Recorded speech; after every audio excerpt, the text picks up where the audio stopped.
반갑습니다. 이렇게 또 머나먼 미국 땅에서 우리 교포들과 함께 이런 자리에서 대화를 나눌 수 있게 되어서 너무너무 감사드리고요. 사실은 이제 저도 제 책에 이렇게 잠깐 나와 있습니다만 저도 어린 시절을 미국은 아닙니다만 전 싱가포르 교민 생활을 했습니다. 그래서 특히 요즘처럼 우리나라가 국제적으로 어려워져 있는 이런 상황을 볼 때마다 정말로 가슴이 아픕니다. 제가 초등학교 때 싱가포르로 가서 그때만 해도 79년이었으니까요. 우리나라가 매우 지금보다 훨씬 더 어려울 때였습니다. 그러나 어쨌든 희망은 있었던 그런 시절이었는데 그때 학교를 갔는데 아이들이 아무도 코리아라는 나라를 모르더라고요. 그리고 막 나한테 와서 물어보는 얘기가 너는 일본인이야? 아니면 중국인이야? 이렇게 막 물어보면서 근데 또 동남아는 일본을 굉장히 좋아합니다. 그래서 일본인인 줄 알고 많은 아이들이 저한테 와가지고 막 질문도 하고 굉장히 호감을 사기 위해서 노력하는 것을 보면서 어린 시절에 저는 초등학교 때 싱가포르를 갔는데 내가 생각할 때 일본이라는 나라는 매우 나쁜 나라고 우리 그렇게 배웠잖아요. 그런데 외국 나가서 보니까 웬걸 나쁜 나라인지 뭔지 모르겠지만 하여튼 많은 외국인들이 우리보다 훨씬 더 좋게 생각하고 우리보다 훨씬 더 유명한 나라더라, 잘 나가는 나라더라. 그리고 한국이 어디에 붙어있는 뭔지 애들이라서 그런지 모르지만 아무도 모르더라. 그래서 제가 정말로 자존심이 상했어요. 그때 저는 정말 한 몇 년 동안 거기 살면서 아주 많은 것을 느꼈습니다. 저는 아마 지금도 제가 생각하는 많은 것들 중에서 상당 부분이 그때 어린 시절이지만 제가 외국에서 살았던 그 시절이 큰 영향을 미쳤다고 저는 생각합니다. 뭐냐? 나라는 강해야 된다라는 거예요. 나라는 강해야 된다. 그래야 밖에 나가 있는 교포들도 행복하고 그래야 밖에 나가서 한국 관련 교포라는 게 결국에는 다 우리가 한국이 잘 나가야 한국 관련 비즈니스도 잘 되고 모든 게 그런 거 아니겠어요? 저는 이 LA도 한국 경제가 아주 활성화가 되어야 LA의 경제, 특히 코리아타운의 경제가 활성화된다고 저는 생각합니다. 맞죠? 그죠? 네. 그래서 이 조국이 얼마나 잘 나가냐 이것은 남의 일이 아니다라고 생각하고 그래서 아마 여기 많은 분들이 함께 나라를 걱정하면서 이 자리에 와 계시지 않을까라고 저는 생각을 합니다. 그래서 저는 대한민국이란 나라가요. 우리가 항상 제가 얘기를 해요. 전 세계 지도를 펴놓고 대한민국을 우리는 항상 봐야 된다. 그런데 맨날 보면 우리나라는요. 남북 한반도만 맨날 뚫어지게 보고 맨날 그 한반도 지도 안에서 머물러 있어요. 그리고 항상 우리를 중심으로 해서 전 세계를 바라보고 있습니다. 근데 틀렸어요. 우리나라는요. 솔직히 말씀드리면 그냥 전 세계 그 수많은 나라들 중에 저 극동 끄트머리에 붙어있는 조그만 나라입니다. 그런데 이 조그만 나라가 아주 강력한 나라가 될 수도 있고 형편없는 나라도 될 수 있는데 거기서 우리가 강력한 나라가 되기 위해서는 우리는 세계 지도 속에서 우리가 어떤 위치에 있는가를 잘 보고 항상 판단을 해야 되는데 그런데 이상하게도 한국은 끊임없이 자기들 중심으로 생각하고 세계가 어떻게 돌아가는지 관심이 별로 없다. 그런데 왜 제가 이런 얘기를 하냐? 왜냐하면 지금 한국은 난리법석입니다. 난리법석. 일본하고의 문제 때문에 난리법석이에요. 근데 제가 며칠 전에 그래서 한마디를 했어요. 아니 일본하고 문제가 심각한 건 알겠는데 그런데 바로 위에서 북한이 미사일을 지금 벌써 3번이나 아니 올해가 초에 쏜 것까지 하면 몇 번이죠? 5번째 미사일을 쏘고 최근에 쏜 건 아주 어마무시한 미사일을 쏘았는데 그 타겟이 바로 대한민국인데 어째서 이런 것은 눈에 보이지도 않는가? 그런데 미사일이 우리를 겨냥해서 쏘아졌는데 그것에 대해서는 아무도 신경 쓰지 않고 일본하고의 이 갈등 문제를 가지고 왜 이렇게 많은 사람이 많지는 않습니다. 뭐 제가 보니까 그냥 몇천 명인데요. 나와서 데모를 하고 난리를 치고 스티커를 붙이고 불매 운동을 한다라고 난리를 치는데 나는 이해가 되지 않는다. 뭔가 이상하지 않습니까? 뭔가 이상하지 않습니까? 우리가 과연 객관적인 눈을 갖고 있느냐는 말이죠. 뭔가 이상하다는 거예요. 그래서 저는 의심을 합니다. 제가 민주당 출신이지만 저는 민주당에서 끊임없이 의심했습니다. 왜냐? 저 사람들은 분명히 민주화 세력이라고 나한테 얘기를 했고, 저는 사실은 제가 젊은 세대이기 때문에 저는 민주화 세력에 대해서 존중을 하고 그 역사를 인정을 해온 사람이기 때문에, 왜냐하면 과거에 우리가 산업화나 이런 것도 다 위대했지만 그렇다고 우리가 언제까지나 군사 정권을 살 수는 없기 때문에 그 민주화 세력도 어느 정도 우리나라 역사에 어떤 공을 했다고 저는 인정하는 그런 세대이기 때문에 처음에 그 민주화 세력들에 대해서 저는 좋게 생각을 했습니다. 그런데 가서 보니까 민주화가 뭐냐? 제가 생각할 때 민주화라는 것은 점점 나라의 자유가 더 번창하는 것이어야 되는데 왜 자기들만 정의롭고 왜 자기들의 생각을 모든 국민들한테 강요를 하고 그것이 어째서 자기들이 말하는 민주화냐? 그렇게 하려고 민주화하려고 했으면 그러면 결과적으로 보면 파시즘으로 가려고 민주화한다고 거짓말한 거 아니야. 그래서 저는요 너무나 이해가 안 가는 거예요. 내가 생각할 때 그냥 전 아무런 선입견을 갖지 않고 어느 쪽 편도 아닙니다. 그냥 저는 72년에 태어난 그 80년대 운동권 이후에 대학을 다닌 90년대에 대학을 다닌 세대로서 그냥 보는 거예요. 아, 민주화를 했구나. 그래, 우리나라 역사의 또 한 기퉁에서 당신들이 뭔가 자신을 희생해서 뭔가 했나 보다. 와, 박수. 그렇게 하고 나서 근데 가만히 관찰해 보니까 자기들만이 옳고 자기들하고 다른 생각을 가진 사람들은 전부 다 잘못된 사람이고, 그런데 자기들이 옳다라고 얘기하는 얘기를 가만히 들어보면 뭔가 그럴듯한데 가만히 따져보면 전혀 앞뒤가 맞지 않다라는 거죠. 그래서 보면 경제도 말이에요. 경제도 보면 모두가 잘 사는 사회, 모두가 평등하게 잘 사는 사회라고 얘기를 한단 말이죠. 들으면 너무나 멋있어요. 근데 가만히 생각해보면 어떻게 이 세상에 모두가 똑같이 잘 살 수가 있지? 인간의 능력과 기회는 전부 다 다른데 우리가 최저의 어떤 생계를 갖다가 우리가 보장하기 위해서 그런 국가가 역할을 하는 것까지는 있을 수 있죠. 그래서 아무리 못 사는 사람들이라도 최소한의 인간다운 삶을 살게 하자, 그건 내가 인정을 하는데, 그런데 어떻게 전부 다 똑같이 살 수가 있어? 말이 안 되죠. 그럼 누가 그것을 똑같이 살게 할까? 누가 사람들을 똑같이 잘 살게 할까? 권력자입니다.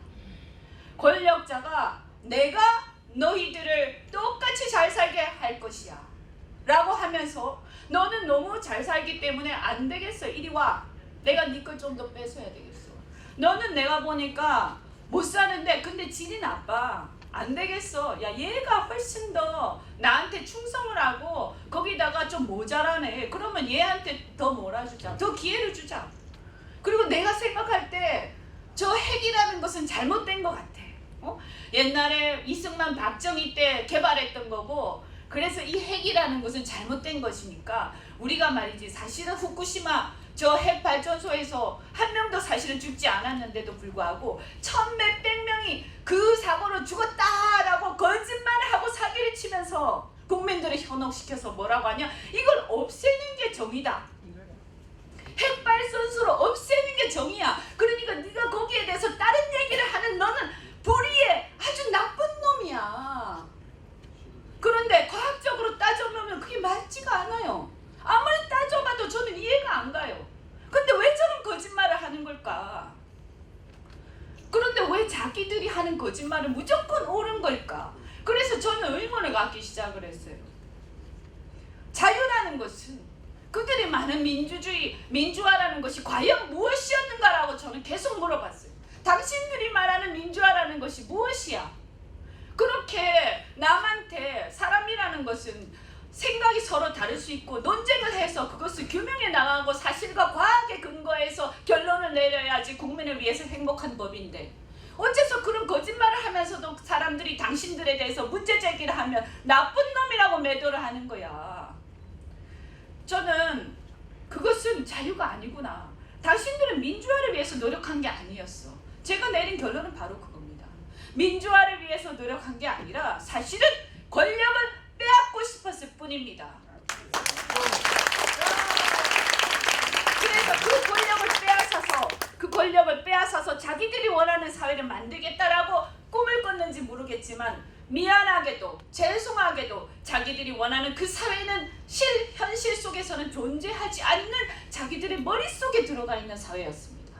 그래서 모두가 평등하게 잘 살자라는 것은 사실은 여러분도 아시다시피 사회주의 사회입니다. 공산주의 사회입니다. 그것을 독재를 통해서 실현할 수밖에 없습니다. 왜냐하면 모든 사람은 평등하지 않기 때문에 우리가 인간적으로는 평등하지만 하느님 앞에 모든 인간은 평등하지만 경제적으로 평등할 수는 없습니다. 어떤 노력의 결과가 똑같을 수는 없습니다. 열심히 하는 놈과 열심히 안 하는 놈이 같을 수는 없지 않습니까? 그런데 이것을 평등하게 하겠다라고 하면 어떻게 됩니까?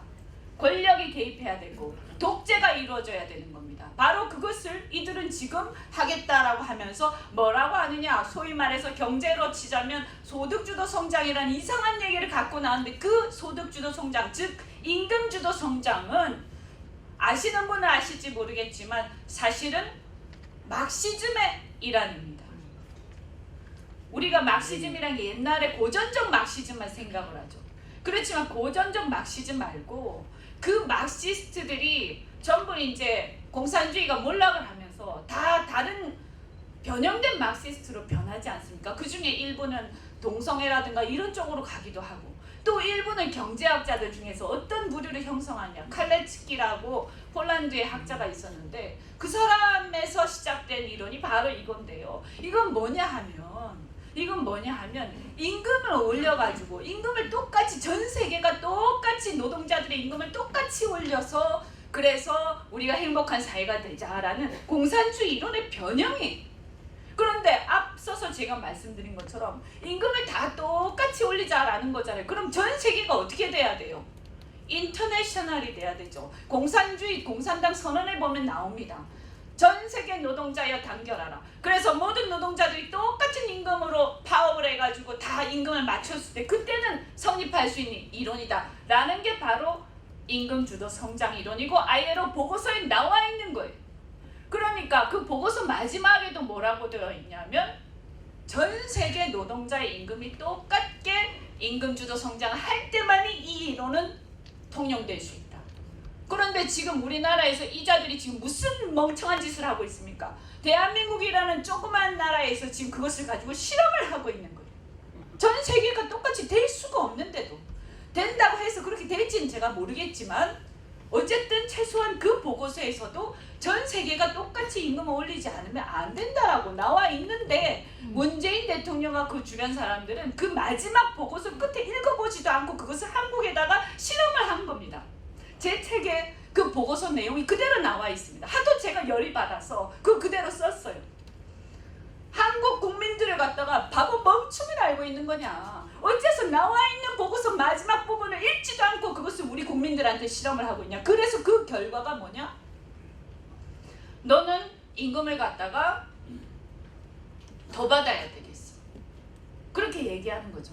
너는 생산성이 얼마가 되든 임금을 더 줘야 되겠어. 저 사람이 생산성이 얼마나 되든 간에 니네는 똑같이 그 임금을 맞춰줘. 그래서 2년 동안에 임금이 세상에 50% 이상 실질 임금이 오릅니다. 여러분 한번 사업하시는 분이 있어요. 생각을 해보세요. 2년 동안, 불과 2년 동안에 실제로 여러 가지 우리 주유수당이라든가 뭐 여러 가지 보험을 다 합해가지고 임금이 만약에 최저임금이 50% 이상 오르면요. 견딜 수 있습니까? 그 사람은 어디 땅 파먹고 장사합니까?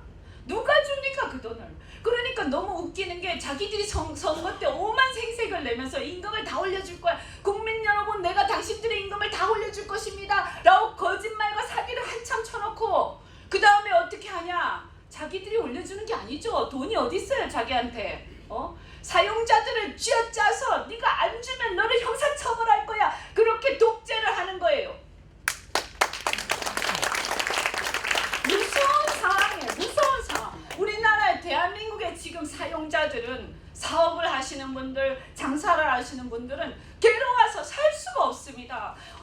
2년 동안 50%를 올려놓고 우리나라의 최저임금이라는 것은요, 생산성이 워낙 우리나라는 사실 노동 생산성이 OECD 대비해서 굉장히 낮습니다. 그렇기 때문에 최저임금도 적용되는 사람들도 굉장히 많습니다. 이런 경제 환경에서 다른 나라처럼 2% 3%가 아니라 적용 대상이 사실상 50% 이상이 되는 나라에서 50% 이상을 올려버리면 어떻게 된단 말입니까? 그런데 그것에 대해서 국민들한테 물어본 적이 없어요. 그냥 국민들한테 내가 올려줄 거야 라고 막 큰 소리를 쳐놓고는 알고 보니까 대통령이 올려주는 게 아니라 사실은 내가 올려주는 거였죠. 각자가 부담을 지는 거였어요.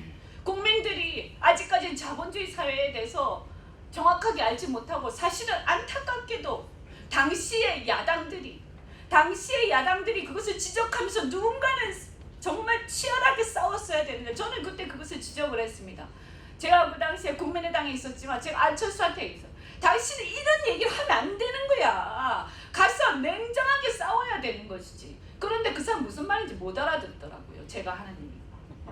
그런데 그때 아무도 제대로 싸우지 않고 나라 경제가 망가질 게 뻔한데도 불구하고 전부 다 국민들이 박수치고 표가 될 것 같으니까 전부 다 부안해동해서 우리도 같이 줄게 짝짝짝짝 하면서 이렇게 된 거예요. 너무나 어리석기 짝이었고, 저는 이렇게 가면 나라가 망한다라고 그때부터 제가 주장을 하고, 그때 사장이 살아야 나도 노동자도 사는 것이지 어떻게 해서 사장을 죽이면서 노동자가 살겠다고 하는 거냐라고 얘기를 했다가, 민노총에서 때로 우리 사무실 앞에 와가지고 한 2달 동안 제 사무실 앞에서 농성을 했고, 이현중 물러나라고 막 했는데, 국민의당에 있던 시절에 그 당시에는 분위기가 너무 싸해가지고 문재인 인기가 너무 높아가지고요. 그렇게 지금쯤이면 제 사무실 앞에 2달 정도 와서 그렇게 난리를 치면서 피켓팅을 하고 이현주를 괴롭히고 막 하면 신문에 좀 나왔겠죠, 그래도 언론 방송에. 근데 한 줄도 안 나왔어요. 저만 그냥 바보 됐어요, 바보. 근데 제가 비록 정말 창피한 일이지만 그럼에도 불구하고 이렇게 가면 망하는 게 뻔한데 내가 어떻게 말을 안 할 수가 있는가. 나라도 말을 하겠다. 니들 멋대로 떠들어라. 니들 이현주 물러나라고 떠들어봐라. 한번 해보자, 끝까지. 그래서 제가 민노총하고 엄청나게 싸우다가 욕도 많이 먹고 했는데, 어쨌든 그 당시부터도 전부 정치인들이라는 게 부하내동해서 그렇게 하면 표가 될 줄 알고. 근데 저는 물어보고 싶은 거죠. 그렇게 해서 표를 얻어서 뭐 할 건데? 그렇게 해서 나라 경제가 망가지고 나면 뭐 할 건데? 그렇게 해서 국회의원 되고 대통령 되면 뭐 할 건데?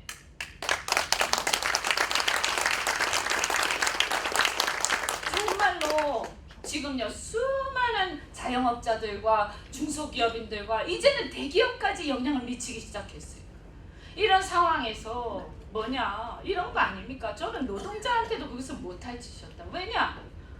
내가 그 돈을 안 받으면 일을 안 하겠다고 말하는 것도 아니고, 시장 상황에 따라서 그 정도의 최저임금을 못 받더라도 나의 노동 생산성과 우리나라의 수준에 맞춰서 내가 일자리를 가는 게 훨씬 더 중요하지 않겠습니까? 그런데 뭐라고 국가는 얘기하냐면, 그 일자리를 네가 잃어도 좋으니 너는 그 돈을 받지 못하면 일하지 말라라고 국가가 명령을 한 것입니다. 그 노동자들도 정말로 고통스러울 거라고 저는 생각합니다. 이것이 진짜로 노동자를 위한 것인가?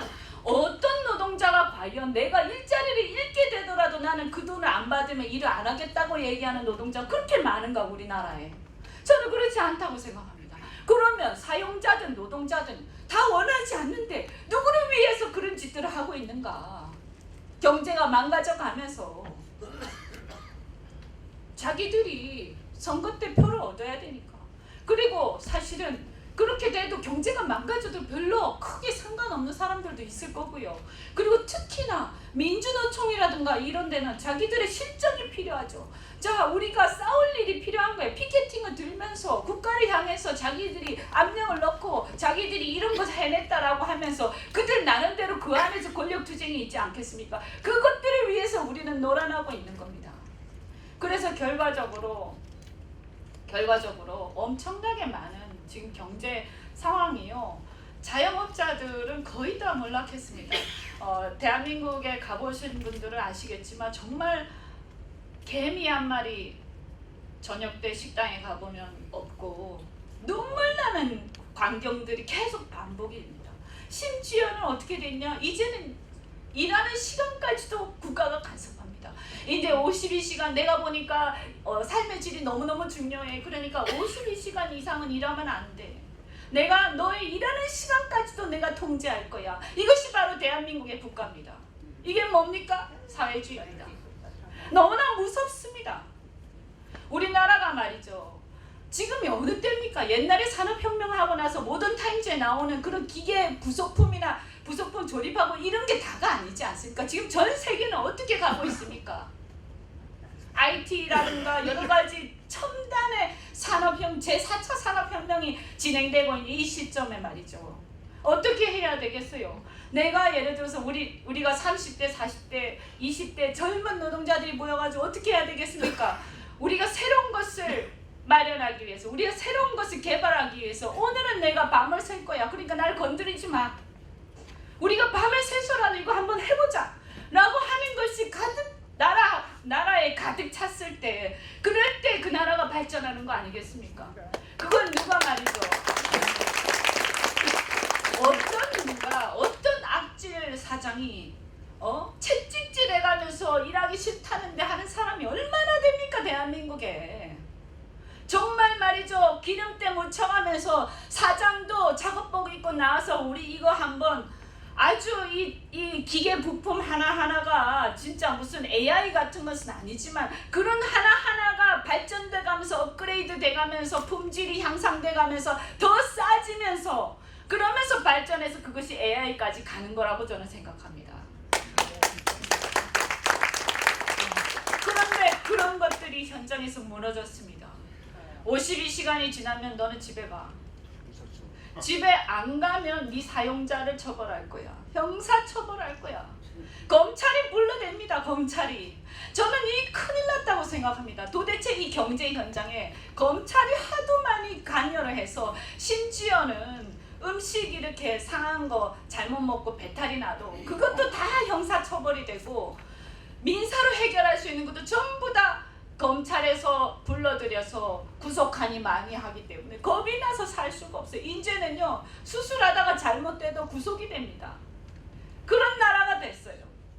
무서워서 살 수가 없어요. 저는 이 나라가 지금 경찰 국가로 가고 있다고 생각을 합니다. 그래서 저는 얘기하는 거예요. 내가 처음에 민주당에 갔을 때 난 민주화 세력이라고 해서 그것을 믿고 갔다. 그리고 그들이 자유를 위해서 싸웠다고 나는 잘못 생각을 했다. 그런데 많은 국민들이 사실은 나처럼 그렇게 잘못 생각했다. 그들이 자유를 위해서 싸웠다고 생각했다. 우리는. 그래서 그들이 젊었을 때 무슨 주사파니 뭐니 해도 그 젊은 시기에 치기련이라고 생각했지 설마 그들이 저 권력을 잡고 나서 이런 짓을 할 줄은 몰랐을 거다. 많은 국민들이 지금 의심하지만 그 실체가 뭔지를 잘 모르고 있단 말이에요. 그런데 저는 얘기하는 거죠. 그 당시에 민주화 세력이 여러 갈래가 있었을 겁니다. 그 중에 일부는 한국당으로 가서 YS 세력이죠. 그래서 보수 세력, 그 전에 군사정권 세력하고 같이 합해서 일종의 명예혁명을 저는 했다고 생각합니다. 그래서 우리나라 역사에서 우리가 산업화도 이루고 나서 민주화 세력도 보듬어 안으면서 우리가 긍정적으로 발전시켜 나가자라고 했던 것이 저는 6.29 선언이었다고 생각합니다. 그것은 나쁘게 생각하는 사람도 있겠지만 그 당시에 6.29가 있지 않았더라면 어떻게 되었을까? 유혈 사태가 났을 거예요. 그러니까 그것은 그거대로 인정을 할 수밖에 없는 거죠. 그런데 그 이후에 어떻게 됐냐? DJ가 민주화 세력들하고 한다고 하면서 거기서부터 문제가 생긴 게 뭐냐? 제가 봤을 때는 제야에 있던 반체제 세력들하고 손을 잡은 것이 문제의 시발점이었다고 저는 생각합니다. 불행히도 그것이 DJ의 원래 의도였는지 아니었는지는 전 잘 모르겠습니다.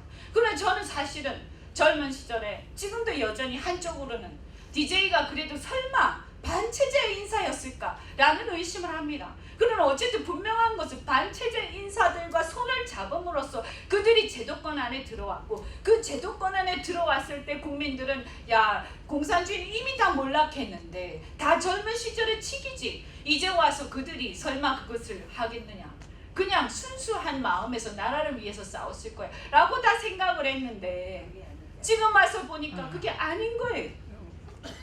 여러분도 저도 그렇게 생각했지만 미국도 아마 중국에 대해서 그렇게 생각했을 겁니다. 90년대에 공산주의가 다 몰락을 하면서 그때 제가 대학을 다닐 때였습니다. 그래서 이제 공산주의는 끝났다고 생각을 했어요. 사회주의는 끝났다고 생각을 했습니다.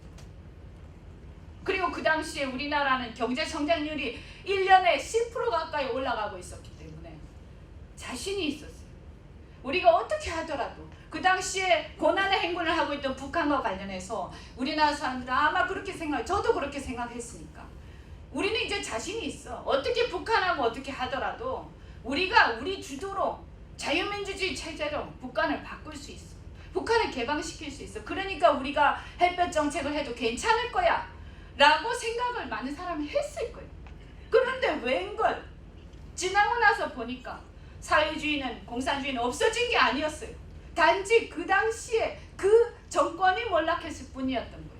중국도 개방을 하면서 바뀌었다고 생각했는데 전혀 그렇지 않았어요. 그 사회의 전체주의적 속성은 그대로 남아 있었어요. 심지어 북한은 사회주의 공산주의 사회도 아니에요. 저는 사실은 솔직히 말씀드리면 북한은 북조선이라고 생각합니다. 북조선. 조선시대 이후에 한 번도 근대화되지 않은 나라.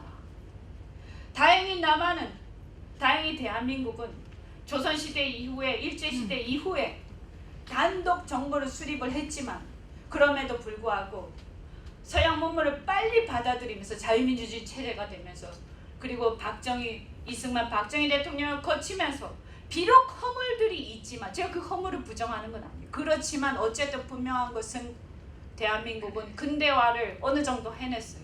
그런데 북한은 근대화가 되지 않은 사회입니다. 조선 그대로 넘어오면서 그 이씨 왕조가 무엇으로 바뀌었느냐? 김씨 왕조로 바뀐 나라죠.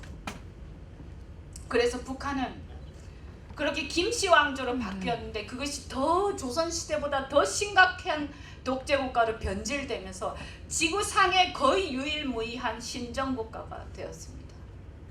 북한에 가면 저는 가보지 않았습니다. 젊은 사람이니까. 그때 옛날에는 너무 어렸었고 지금은 뭐 갈 수가 없어요. 근데 얘기를 들어보니까 무슨 궁전인가? 만수산 궁전인가? 거기로 가면 죽은 김일성, 김정일 시체를 갖다 방부 처리를 해서 유리관 안에 넣어놓고 저 위에다 올려놓고는 피라미드처럼 계단을 올라가서 참배를 한다고 하던데 저는 믿을 수가 없습니다. 왜냐하면 저는 자유주의자거든요. 제가 처음에 민주당 갔을 때도 자유주의자 때문에 갔었고 그런데 지금도 저는 믿을 수가 없어. 어떻게 지구상에 세상에 죽은 사람을 방부 처리를 해가지고 유리관에 넣어놓고 국민들한테 참배하라고 하는 저런 비정상적인 국가가 있을 수가 있는가? 저것은 신정국가다. 신정국가. 고대 이집트에서나 볼 수 있는 정말로 무시무시한 나라인데 어떻게 해서 대한민국의 반대편에 있는 이 나라가 이렇게까지 되었는가? 북한이. 끔찍한 일입니다. 저는 그래서 우리가 할 일은 무엇이냐?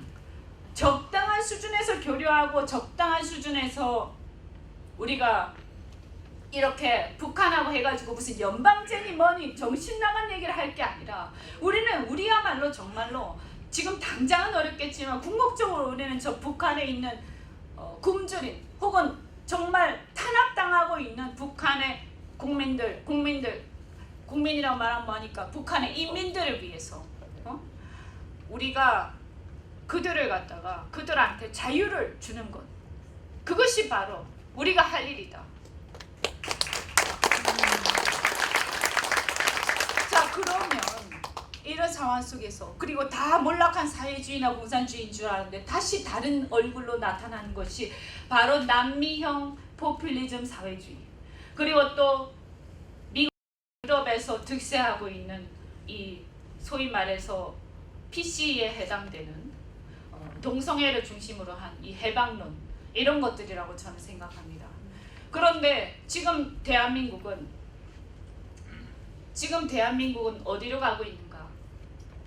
경제적으로는 남미형 사회주의로 가고 있습니다. 아까 제가 얘기한 그런 정책들 일부 몇 가지 사례만 얘기했지만 남미형 사회주의의 전형적인 현상입니다.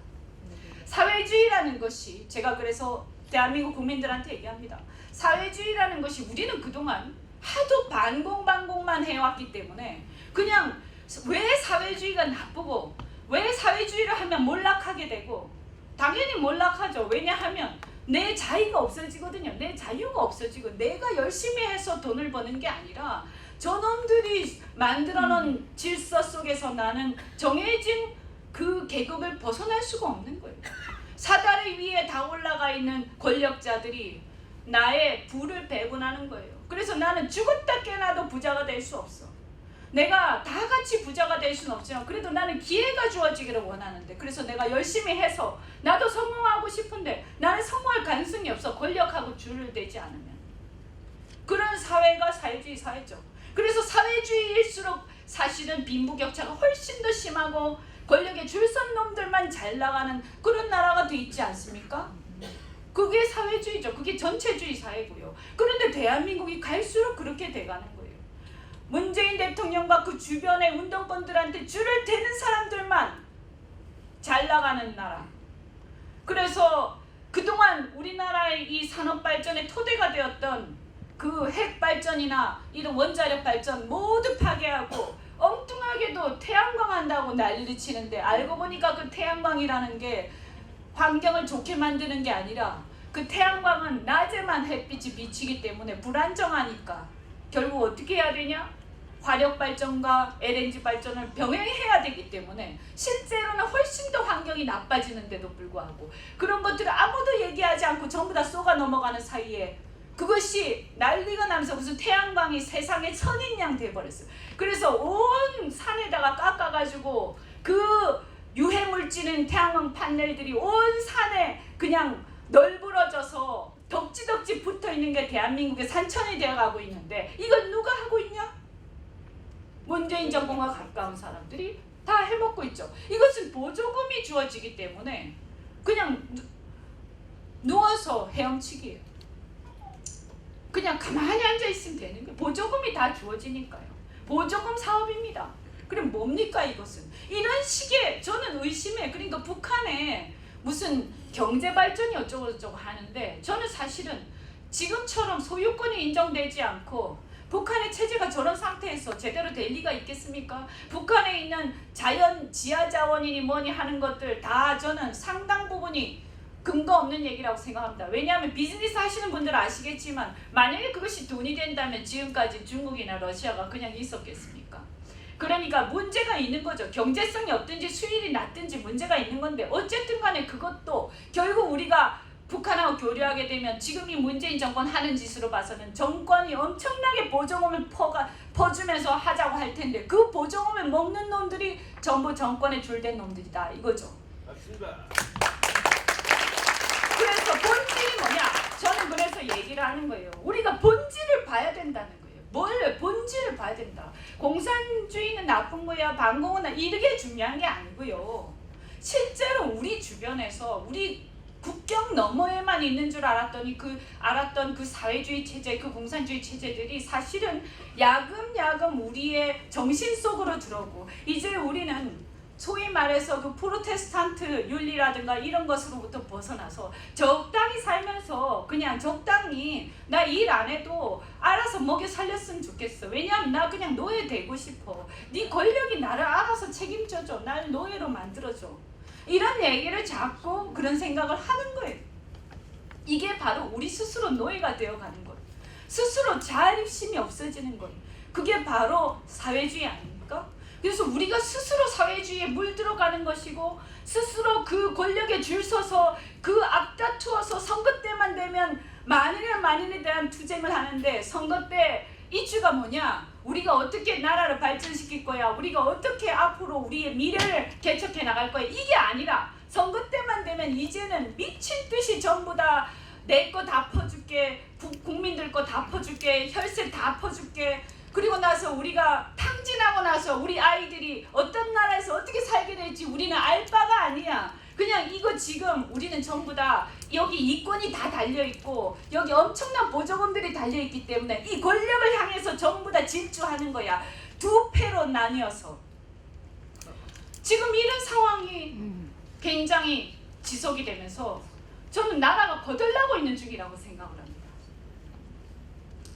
그런데요, 이런 상황에서요, 더욱더 심각한 건 뭐냐? 아까 제가 얘기했지만 대한민국이라는 나라는 전 세계 정세하고 떨어져서 살 수가 없어요. 왜냐하면 우리가 떨어져서 살고 싶어도 우리 주변에 있는 나라들이 그렇게 놔두질 않습니다. 그렇지 않습니까?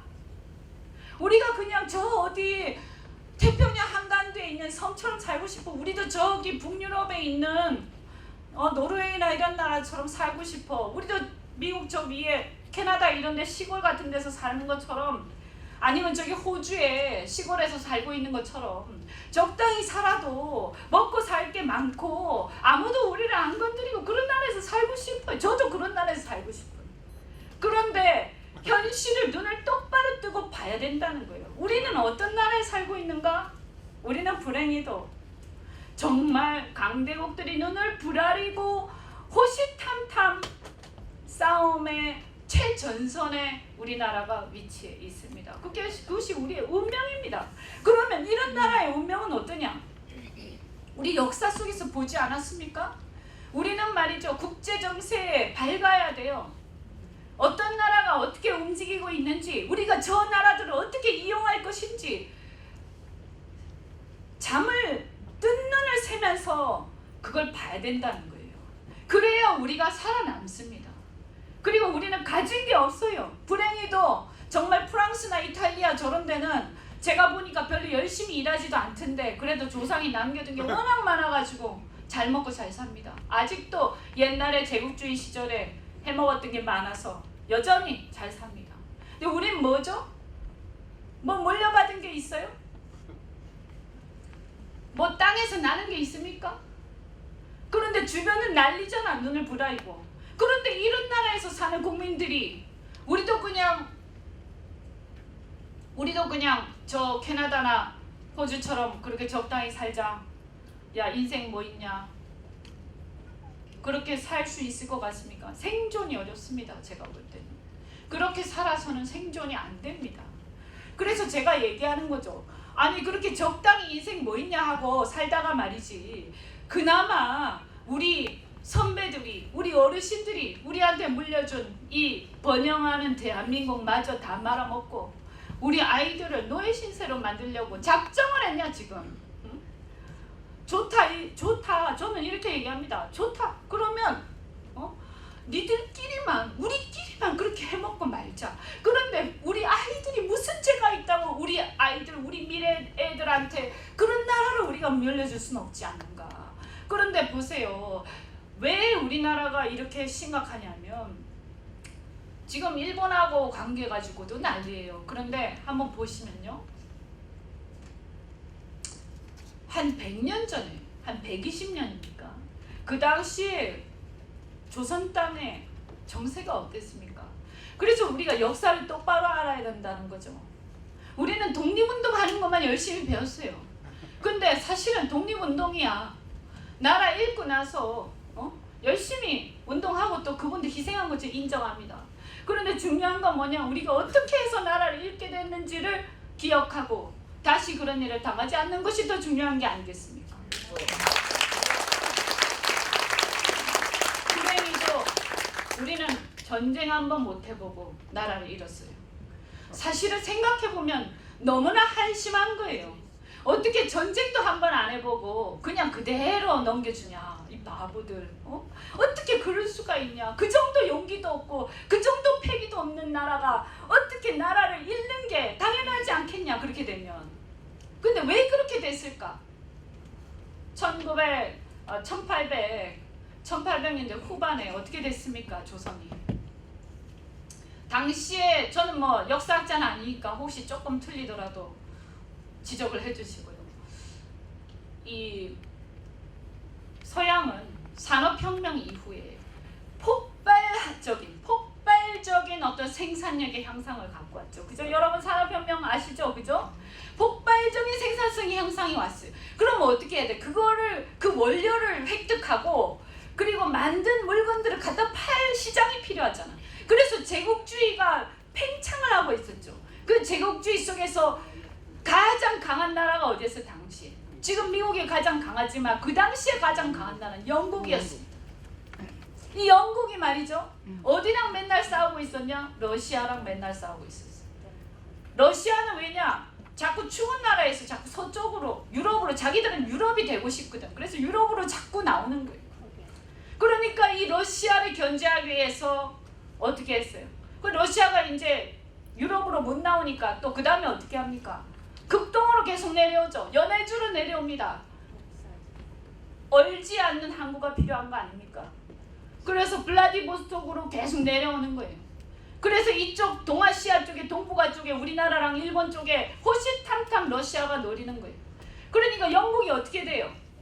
러시아를 견제해야 되는데 자기들 힘으로 자기들이 이까지 극도까지 날라와서 싸우자니 너무 소모가 크고, 그때 일본이 그 당시 일본이 이미 메이지 유신을 거치고 재빨리 서양 문물을 받아들여가지고 그래가지고 자기도 일본도 서양에 의해서 강제 개항이 됐잖아요. 얼마나 자존심 상하겠어. 근데 일본 사람들 정말로 영악합니다. 강제로 개항이 됐는데도 불구하고 입 싹 닫고 탁 엎드려가지고 우리 시키는 대로 다 할 테니까 우리한테 니네들의 발전된 문물을 빨리 전수해줘. 그래서 메이지 유신을 통해서 불과 20년 만에 일본은 근대화를 완성을 했어요. 그러면서 어떻게 했어요? 영국이 러시아하고 그렇게 하고 있는 걸 딱 포착을 했죠. 그래서 일본이 말합니다. 우리가 니네 러시아 견제하는 거 극동에서 대신해 줄게. 극동에서 대신해 줄게. 그래서 영일 동맹을 맺습니다. 그런데 우리는 어떻게 하고 있었어요? 어리석기 짝이 없었어요. 어리석기 짝이 없었어요. 러시아는 이미 지는 해고 그 당시에 제정 러시아는 무너져가고 있었지 않습니까?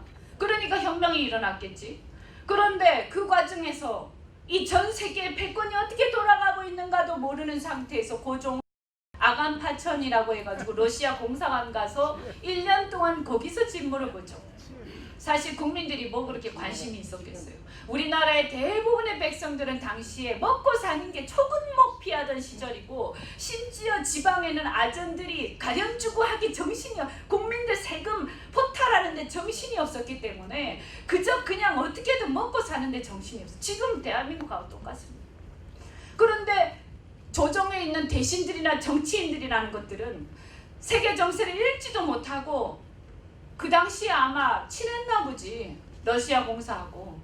그래서 거기 가서 그러고 있었어요. 그게 어떻게 됐겠어요? 완전히 눈밖에 났겠지, 패권국들한테. 그래서 러일 전쟁을 일본이 일으키죠. 내가 니네들 대신해서 러시아의 지배권을 극동에서 몰아내줄게. 그렇게 하죠. 그래서 러일 전쟁해서 이겨요. 죽자 사자 해가지고 일본이 겨우 이깁니다. 그리고 나서도 어떻게 돼요?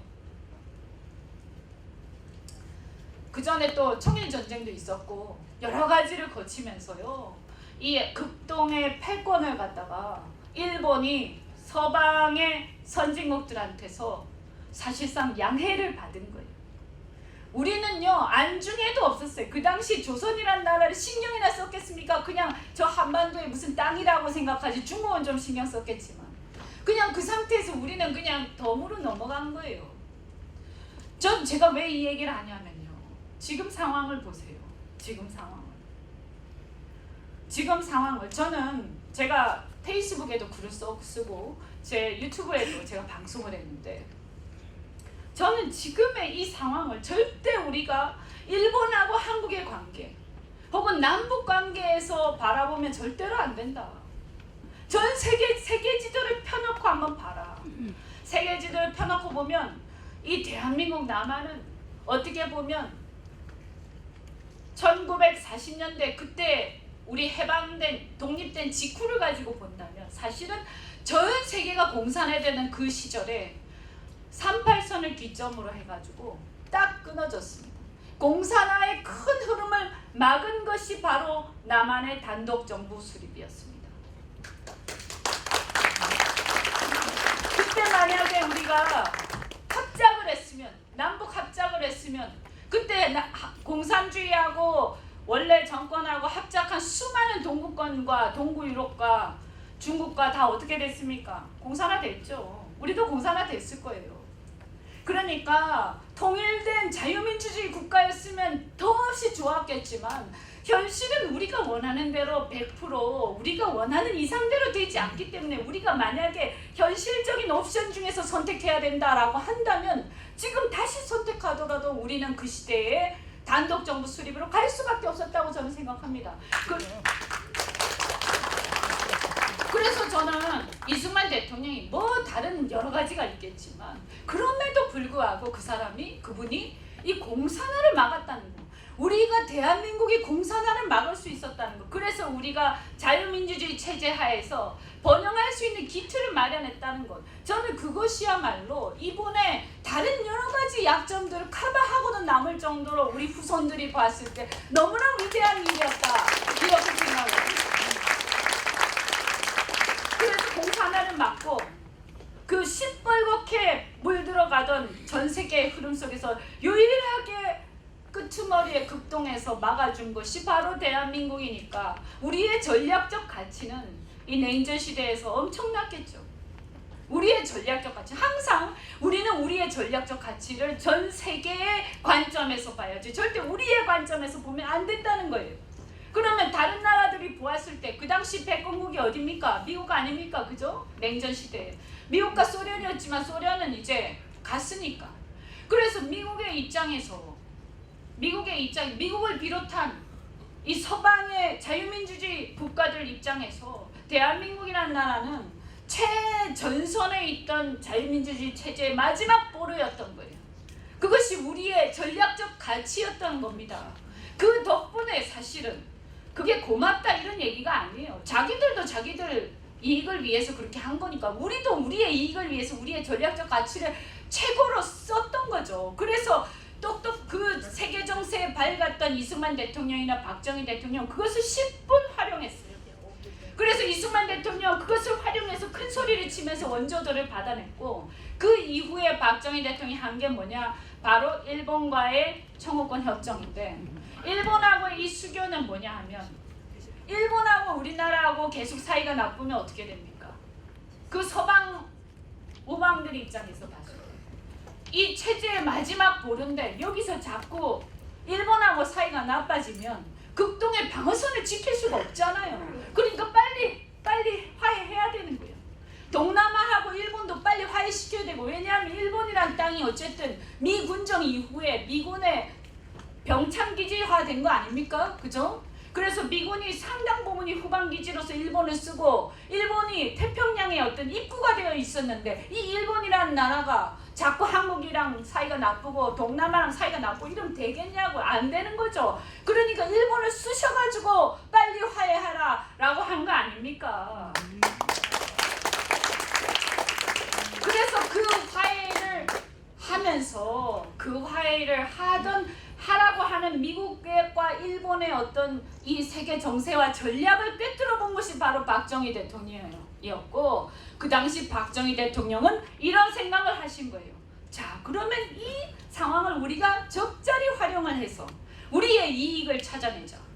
그럼 뭐냐? 우리 경제 성장을 해야 되는데 돈이 없잖아요. 우리가요 사업을 하려고 그래도 자본이 있어야 사업을 하지, 빈털터리가 무슨 사업을 합니까? 그러면 빈털터리가 사업을 하려면 자본을 어디서 빌려와야 되는데 누가 빌려줘요? 신용도 없는데. 그죠? 그러면 어떻게 됩니까? 돈을 빌려오든 그냥 거저받든 신용이 있는 데서 보증을 내줘야 되는 거죠. 그냥 되는 게 아니에요. 그래서 우리가 일본하고 청구권 협정을 맺으면서 그때 우리 입장에서는 저는 최선을 다해서 장사를 한 거예요. 표현이 그렇습니다만 실제로는 그렇습니다. 그래서 마케팅을 우리는 최선을 다해서 한 거예요. 우리가 받아낼 수 있는 것을 최대한 받아낸 거예요. 그래가지고 그 돈을 가지고 경제 성장을 시작을 한 겁니다. 자동차를 만들든 배를 만들든 기계를 만들든 뭘 만들든 이 기본적인 제조업의 가장 근간이 뭐냐? 철입니다. 철. 철이 없이는 할 수가 없어요. 그래서 그 철을 만든 거예요. 무역을 하려면 가장 중요한 게 뭐냐? 해운이에요. 해운이 바로 핏줄이거든요. 핏줄이 없으면 물건을 팔 수가 없어요. 그 해운의 물류를 장악하는 것이 무엇보다도 중요합니다. 그래서 해운 산업을 투자를 하는 거예요. 제철 공장을 세우고 해운 산업을 투자를 하고 땅에서 물류는 뭐냐? 고속도로예요. 그래서 저는 사실은 제가 기업에 있었던 입장에서 보면 저 사람은 어떻게 말이지? 그 박정희 대통령은 그분이 경제인 출신이 아닌데 어떻게 해서 저런 해안을 가지고 있었을까? 저는 사실은 세대 차이가 워낙 많이 나고 과거의 인물이시기 때문에 제가 그분이 뭐 군사정권이 어쩌고저쩌고 그거 사실 잘 모릅니다. 제가 그 당시 민주화운동 한 사람도 아니고 제 또래에서 봤을 때는 민주화운동에서 뭐 어떻게 했든 말든 지나간 역사 속에서 그분의 업적을 본다면 대한민국의 근대화와 산업화를 이룬 이 위대한 업적은 아무나 할 수 없었던 거다.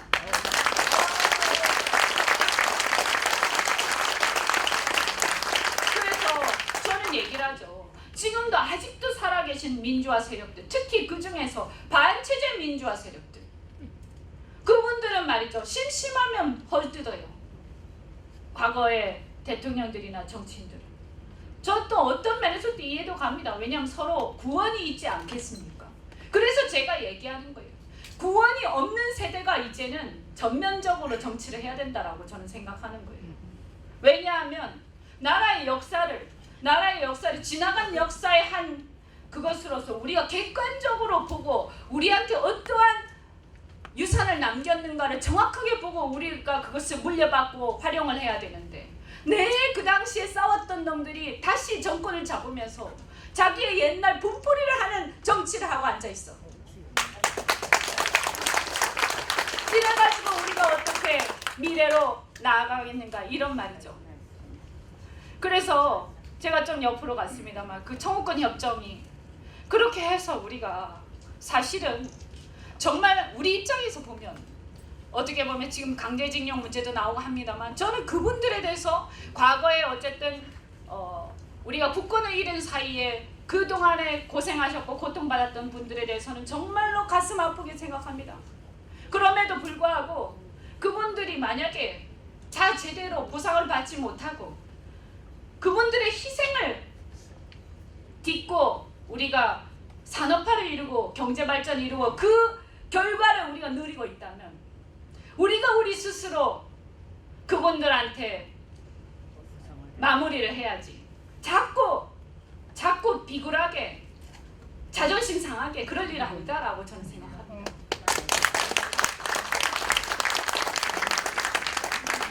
그런데 이것이 기화가 돼서 지금 일본하고 아주 큰 지금 충돌이 일어납니다. 제가 아까 왜 세계 지도를 얘기했냐? 단지 이 문제가 아니라는 거예요. 저는 지금의 이 세계 정세 속에서 지금의 상황을 너무나 엄중하게 보고 있습니다. 왜냐? 한번 보세요. 미국은 지금 중국을 가장 큰 어떤 전략적 상대로 그죠? 경계를 하고 있죠. 중국의 전체주의나 저런 어떤 패권적 저런 행태들이 더 확장되었을 때를 아마 두려워하고 있는지도 모르겠습니다. 어쨌든 간에 현재로서는 과거에 개혁 개방을 하던 그 당시의 중국과 달리 지금의 중국은 매우 패권적이고 전체주의적인 그런 국가, 특히 홍콩의 민주화 시위를 보면 정말로 끔찍한 나라로 변해가고 있습니다. 이런 상황에서 바로 옆에 있는 우리나라야말로 정말 두려운 거 아니겠어요? 그런데 어쨌든 미국이 아시아, 인도 태평양 전략을 짜면서 우리 보고 참여를 해달라고 했는데 우리가 과거에 그 경계선에 우리가 있었던 그 전략적 가치를 망각하고 우리는 거기 참여 안 할 거야 라고 문재인 대통령이 얘기를 했죠. 그래서 어떻게 됐습니까? 우리 참여를 안 한다고 했잖아요. 그죠? 그 다음에 그러니까 미국 입장에서는 뭐가 중요합니까? 일본이 중요해진 거예요. 한국이 제대로 안 할 경우를 대비해서 일본에 확실하게 일본이 극동에서 역할을 해야 되지 않겠습니까? 과거에 영일동맹하고 같은 맥락이죠. 그래서 일본이 지금 중국을 동아시아에서 중국을 미국이 견제하는데 가장 중요한 나라가 되어가고 있습니다.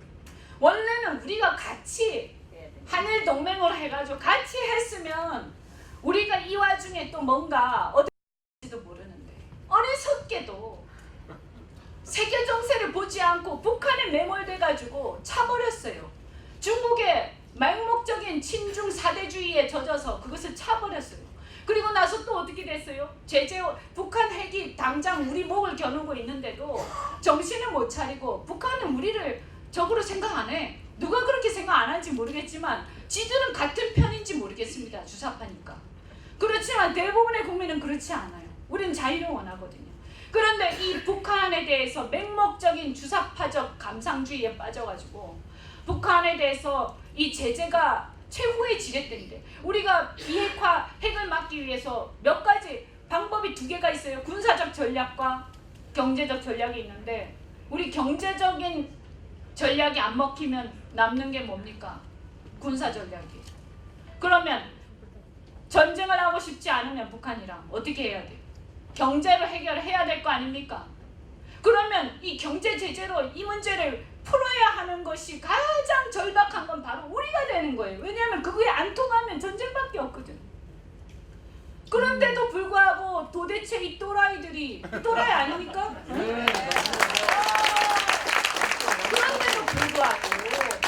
그런데도 불구하고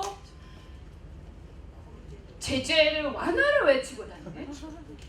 근데 이 서방의 동맹국들이 미국, 일본, 영국, 프랑스, 호주 등등등 쫙 우리 여러분 잘 외국에 나와 있으니까 더 잘 아시겠지만 사실은 이 서방국들은 과거 제국주의 시절부터 아주 끈끈한 동맹관계에 있습니다. 미국에서 무슨 일이 생겨도 영국이 출격을 하고 프랑스가 출격을 합니다. 그걸 잘 보시면 아실 겁니다. 그래서 우리가 프랑스의 마크롱 대통령 찾아가가지고 거기서 미국의 기조하고 달리 무슨 그 제재 완화 진짜 콧방귀 낄 일입니다. 진짜로 저는 정말로 답답한데 그러고 돌아다닌 거예요. 유럽을 돌아가고 나서 그 유럽의 정상들이 뭐라고 얘기했을 거예요? 야 저거 큰일 났다 저거 저 코리아 저거 큰일 났다. 응? 어쩌면 좋냐? 야 미국 야 이거 큰일 났는데 나한테 와갖고 이러고 갔는데 저게 근데 보니까 온 나라 돌아다니면서 저러고 있네. 저게 김정은의 수석 대변인인가? 아니면 에이전트는 무슨 뜻인지 아시죠? 에이전트 정보원이란 뜻이에요. 정보원은 점잖은 얘기고 더 적나라한 얘기 있죠. 제가 그건 얘기 안 할게요. 그렇게 서방 언론들이 얘기를 합니다. 매신들이. 이런 지경이 된 거예요. 자 그러면요 제가 여기서 바로 우리가 일본하고의 지금의 문제를 이 관점에서 봐야 된다는 거예요. 일본이 말이에요 그냥 저렇게 할 리가 있습니까? 미국하고 얘기 안 됐겠어요? 다 됐어요. 그리고 저게 뭡니까? 전략물자의 불법 유출을 근거로 한 겁니다. 전략물자의 불법 유출. 그 불화수소나 이런 가스들이 독가스로 쓰이는데 그 독가스 화학무기로 쓰이는 것이 의심되는 유출이 한국에서 100몇십 건이 발생했다라는 거 아니에요 지금? 그걸 가지고 일본에서 그래서 우리는 네가 동맹인 줄 알고 믿고 그것을 혜택을 줘가면서 수출 절차를 간소화시켜줬는데 지금 보니까 못 믿겠어 니네. 이렇게 된 거잖아요. 그런데 미국이 나서서 하려고 그러니까 그러면 완전히 쫑나는 거 아닐까요? 그러니까 미국이 나서기에는 아직까지 부담스러운 거죠. 저는 이랬을 거라고 봅니다. 형님 우리가 대신 손봐줄게.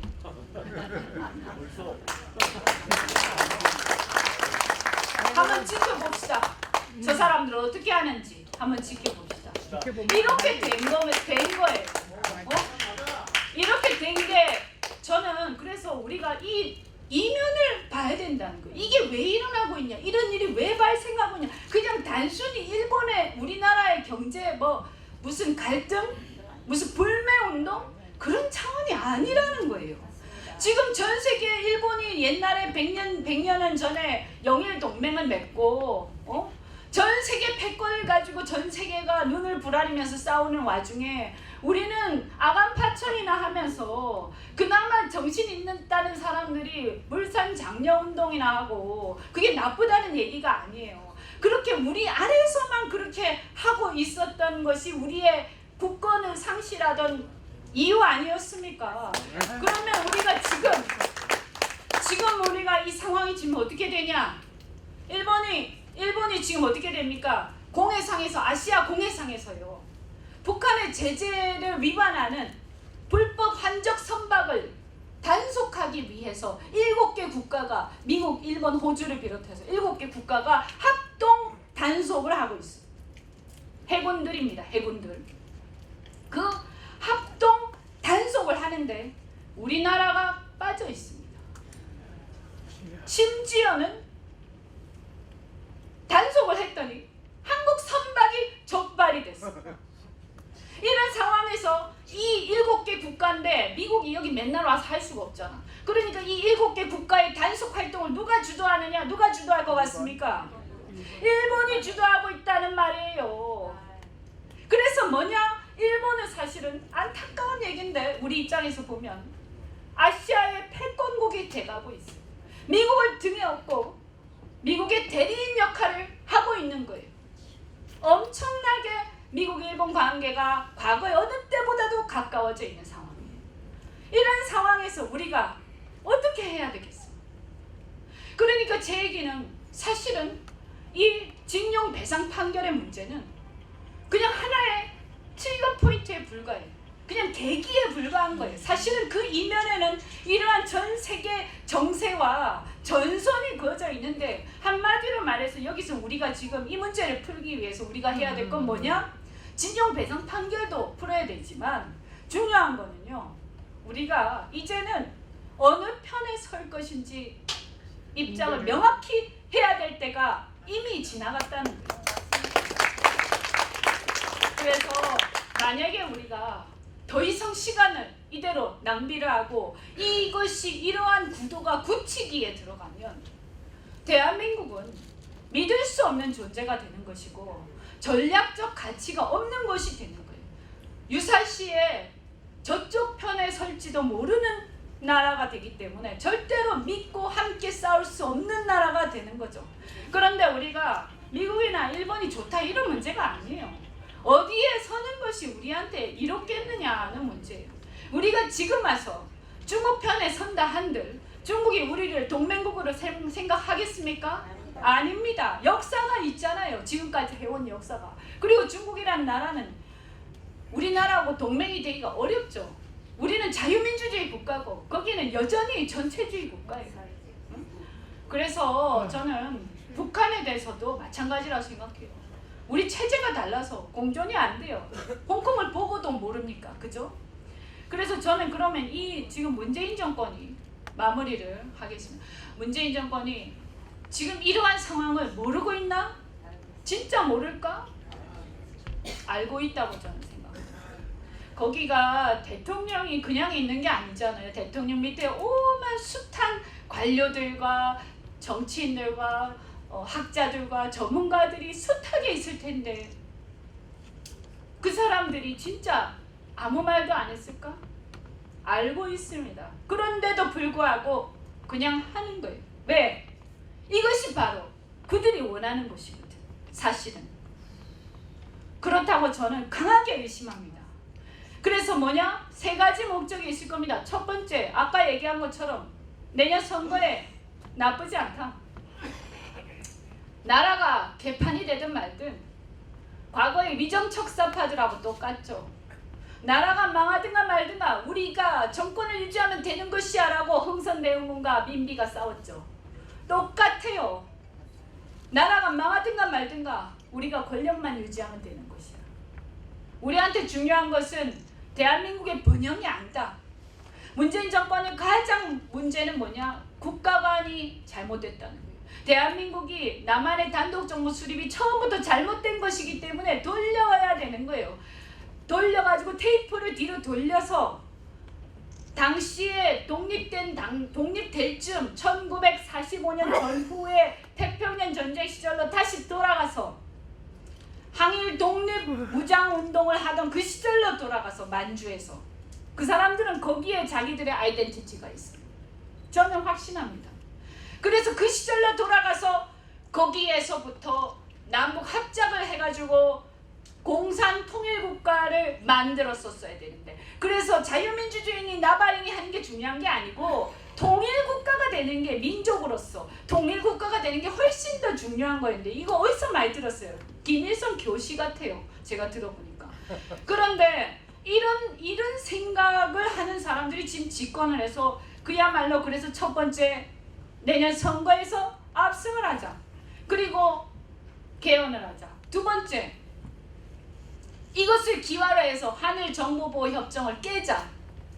그래서 하늘 간의 고리를 깨면 한미일 동맹도 깨진다. 그 이후에 결국에는 어떻습니까? 한국하고 일본하고 사이에 정보 교류도 제대로 안 되고 동맹이 안 되는데, 후방기지인 일본에 있던 미군의 주력 부대라든가 미군의 수많은 첨단 무기들이 제대로 활약을 할 수 있겠습니까? 안 됩니다. 한미동맹 자체가 작동을 할 수 없다는 얘기예요. 그래서 이러한 상황에서는 한일 동맹이 깨지면 한미 동맹도 제대로 역할을 못하게 되는 거기 때문에, 그들이 생각하는 북한이라는 입장에서 보면 너무나 잘 되고 있는 거죠. 굳이 미군 철수 얘기를 하지 않아도 힘을 다 뺄 수 있는 계기가 생기는 거죠. 세 번째는 뭐냐? 국민들을 민족주의에 가득 차게 만드는, 국민들을 완전히 현혹시켜서 자꾸 딱지를 붙여, 민노총과 그런 좌파, 지금 이상한 진보연합이니 대학생 진보, 이거 전부 다 주사파들입니다. 이거 전부 다 과거의 통진당 계열들하고 비슷한 부류들이에요. 그 사람들이 중심이 돼가지고 지금 딱지 붙이게 하고 있잖아요. 지하철에도 지하철 노조가 불매운동 딱지 붙이고 막 붙이면서 우리나라의 국민들의 머릿속을 극단적인 민족주의로 가득 채우는 거예요. 그럼 어떻게 돼요? 우리한테 가치보다 민족이 더 중요한 그런 분위기가 형성이 되겠죠. 그럼 가치보다 민족이 더 중요하면 흡수 통일도 아니고 연방제 통일한다는데 국민들이 반대하겠습니까? 자, 우리는 이제 똘똘 뭉쳐서 남북이 똘똘 뭉치는 수밖에 없어. 역시 일본 안 돼. 미국도 못 믿겠어. 우리는 남북이 똘똘 뭉쳐서 이 북한의 그 얼토당토하는 무슨 자원 개발하고 뭐 하고 하면 우리 엄청난 떼부자 될 수 있어. 이 길밖에 없어. 그러니까 당장은 우리가 흡수 통일이 안 되니까 연방제 통일을 시작을 하자. 이거밖에 없다 라고 끝에 가서는 얘기할 겁니다. 저는 확신합니다. 내년 총선 지나고 나서 분명히 비슷한 얘기가 나올 겁니다. 그때 말이죠, 우리 국민들이 전부 다 반일, 이게 이제 발전된 반미 감정으로 또 가겠죠. 그리고 나서 극단적 민족주의에 가득 똘똘 뭉쳤을 때, 그래서 똘똘 뭉치자 막 이렇게 나오는데, 그래서 거의 나치즘 비슷한 상황 돼가고 있는 거 아닙니까? 막 딱지 붙이고, 이게 뭡니까 이게? 이런 상황이 계속됐을 때 저는 연방제 통일도 쉽게 받아들일 수 있는 정서가 형성될 거라고 걱정하고 있습니다. 그래서 지금 이 세 가지 어떤 의도가 깔려 있다. 그래서 지금 상황은 매우 심각한데, 제가 한 가지 정말 안타까운 것은 대한민국의 지금 야당이 이 상황을 정확하게 뚫어보지 못하고, 이거는 말이죠, 우리가 선택할 수 있는 게 아니에요. 우리 싸워야 되는 거예요. 우리가 어떻게 선택합니까? 여기서 타협이 됩니까? 공존이 됩니까? 아까 얘기한 것처럼 저자들은 지금 북유럽이나 스웨덴이나 미국에 있는 이런 적당한 수준의 사회주의자들이 아니에요. 전략적 다른 건 모르겠어요. 제가 볼 때 복지를 늘리자 이런 것도 논쟁할 수 있어요. 세금 늘리자 이것도 나는 반대지만 논쟁할 수 있어. 함께 공존하면서.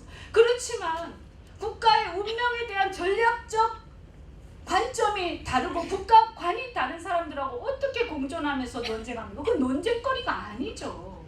그래서 유럽이나 미국에서도 제가 알기로는 국가의 전략에 대해서 관점이 다르진 않습니다. 여야 간에. 근데 우리나라는 북한 때문에 이런 일이 벌어지는 거예요. 그래서 적어도 북한이 사라지기 전에는, 북한의 저 정권이 무너지기 전에는 우리는 이 문제에 대해서 이 선을 넘는 것만큼은 우리가 공존할 수 없는 것이라고 딱 선을 긋고 국가를 운영해야 한다. 그래서 대한민국의 가장 중요한 건 뭐냐? 저는 철학이다. 철학. 국가의 정신이다. 우리는 무엇을 추구하는 나라인가? 우리는 자유를 추구하는 나라이다. 우리는 경제적 번영을 추구하는 나라이다. 우리는 아시아 태평양 지역에서 미국과 일본과 다른 자유민주주의 국가들하고 때로는 티격태격하지만 그러나 큰 틀에서 우리는 함께 가는 그런 가치와 전략을 가지고 있는 나라다라는 것을 분명히 해야 되는 거예요. 오늘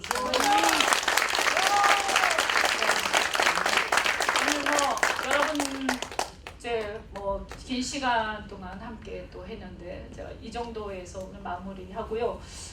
제 책이 이제 미국에서는 아직 이제 판매는 아직 안 되고 있는데 지난주에 이제 나왔거든요. 이게 제 책이고 제가 얘기한 것들의 상당 부분은 이 안에 또 많이 있습니다. 또 그리고 궁금하실 수도 있는데 민주당이 지금 어떻게 변질됩니까? 과거의 DJ의 민주당이 아닙니다. 지금 민주당은 호남 분들한테 꼭 말씀하세요.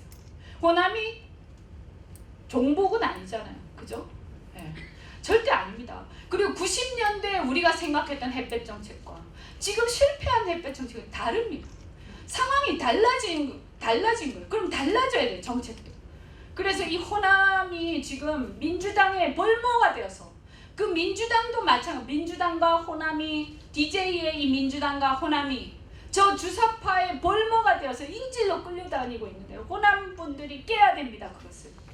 그래서 주변에도 꼭 말씀해 주시고 제 책에 그런 내용들이 또 나와 있어요. 그래서 이제 보실 분들은 신청을 하시든가 아니면 이제 이거 어떻게 될지는 모르겠는데 네. 그래서 신청을 해주시면 한국에서 보내드리든가 아니면 여기 영풍을 통해서 보내드릴 테니까 이 책이 이제 저는 제가 민주당에도 있었고 또 아까 제가 얘기한 것처럼 민주화 세력에 대해서 우리가 그 실체를 또 그 면면을 잘 모르는 상태에서 여러 가지 겪었던 갈등과 이런 것들이 함께 나와 있기 때문에 만약에 주변에 갈등하는 혹은 흔들리는 젊은 사람들이나 이런 사람들이 있으면 이거 읽어보시면 머릿속이 좀 깨끗해지지 않을까라고 기대를 합니다. 네, 그리고 이제 제 이현주 TV도 혹시 이제 부족한 게 있으면 이현주 TV 또 들어가서 찾아보시면 또 웬만하면 또 나와 있으니까 이렇게 봐주시고요. 다음에 또 15일 날 그때 뵙도록 하겠습니다.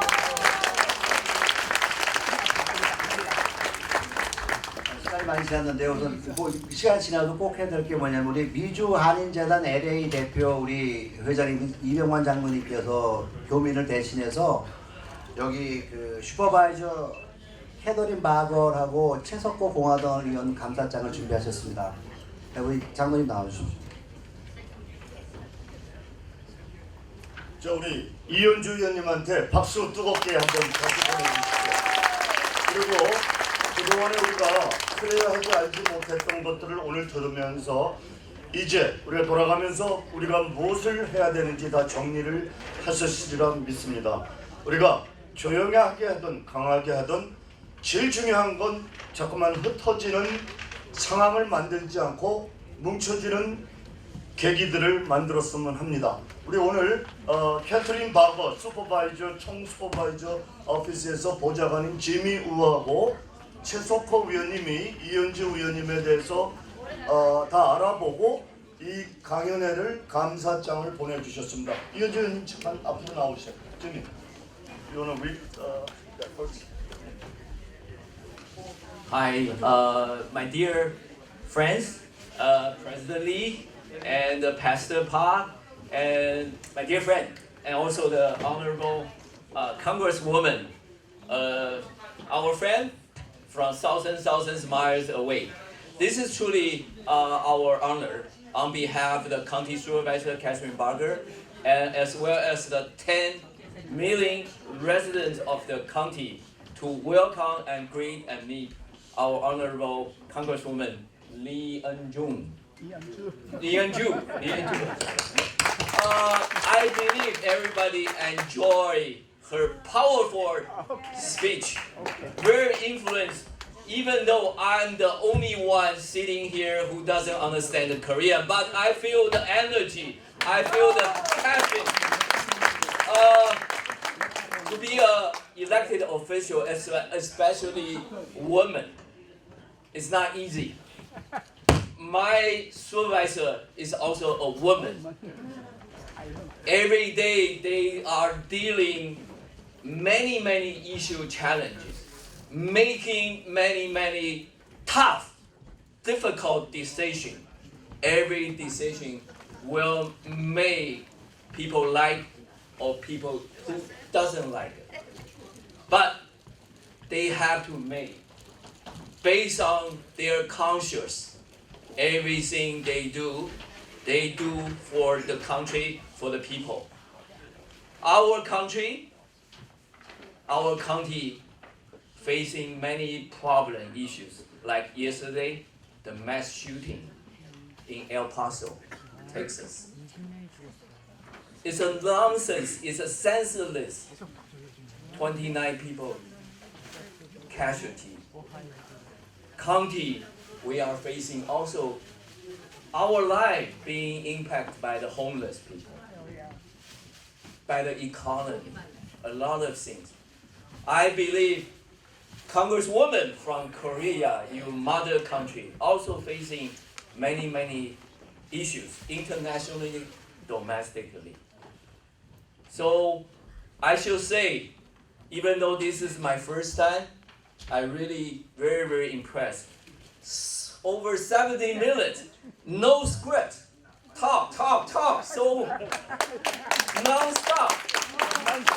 This is really because she spoke from her heart. You don't need a script because you speak from your heart. That's make the difference. So we are lucky. The Korean has the congresswoman like Lee Yan-jung, and our county is also lucky to have a supervisor Catherine Park working there for our benefit. Thank you. We have this.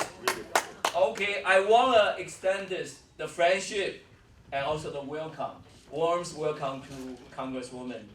Unfortunately, supervisor cannot make today, and apparently they don't have the chance to meet each other. But we like to extend our warm welcome. Hopefully, you can come back soon, and we can have the two women leaders meeting together. Thank you, and I'm going to read on behalf of more than 10 million people who live in the 88 cities and 143 unincorporated communities of Los Angeles County. It is my honor and pleasure to extend a warm welcome to you upon the occasion of your visit to Los Angeles County. We all wish you good luck and have a wonderful trip, and looking forward to seeing you come back soon.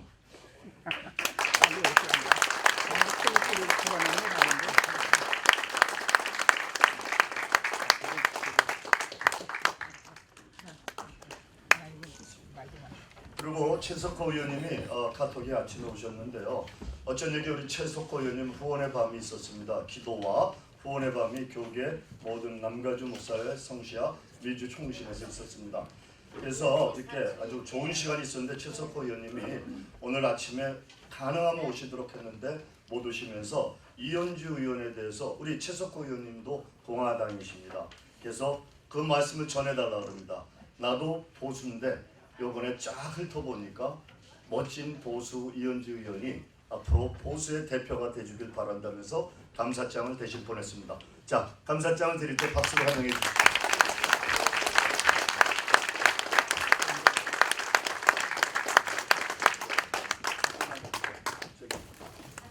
또 이제 우리 대한민국 역사짓기운동부 회장님 김승희 회장님이 꽃다발을 준비하셨어요. 환영합니다 하고 사진 찍어주세요.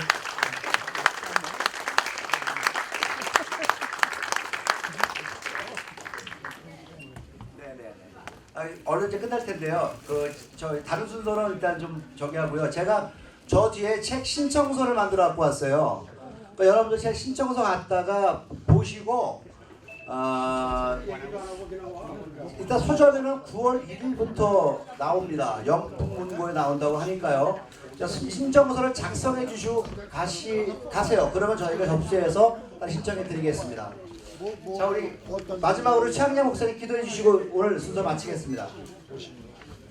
8월 15일 오후 5시 영수산에서 이 트러스트 포럼 아주 기대됩니다. 그때는 지금보다 큰 장소로 합니다. 영수산입니다. 열심히 와주시고 기도하겠습니다. 참 좋으신 하나님 감사합니다. 목숨 걸고 정의를 지키고 조국을 위해서 투쟁하고 싸우는 특별히 의원에게 건강 주시고 앞으로 더욱더 옳은 정쟁을 붙잡아 주시사 항상 승리하도록 주께서 축복해 주시옵소서. 예수님 이름으로 기도하옵나이다. 좀 늦었는데 지금 남으신 분들 앞에 나오셔서요. 기념 촬영하기 전부 다 나와주시겠습니까? 전부 나와주세요. 네, 전부 빨리빨리 좀 죽이셔야 됩니다. 지금 한 2, 3분밖에 시간이 없으니까요. 전부 나와주세요. 전부 다. 저기 의자 좀 앞으로 좀 놔주세요.